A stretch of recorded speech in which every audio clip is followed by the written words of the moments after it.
श्रम संस्कृति पार्टीका मान्य सदस्यहरूलाई पटक पटक आसन ग्रहण गर्नको लागि अनुरोध गर्दै मान्य सदस्यहरूले हामी विधि र प्रक्रियामा नै छौं, हामी नियमावली अनुसार नै हामी सदन सञ्चालन गरिरहेका छौं।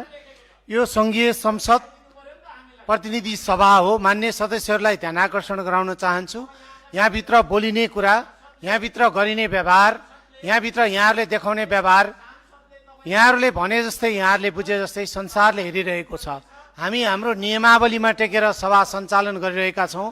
म मान्य सदस्यहरूलाई आसन ग्रहण गरेर सभा सञ्चालन गर्नलाई सहयोग गर्नलाई अनुरोध गर्छु।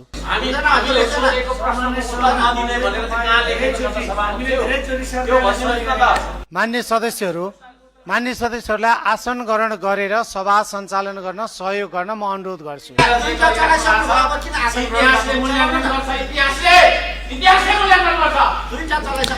मान्य सदस्यहरू, यो बैठक आजै 15 मिनेटको लागि स्थगित हुन्छ।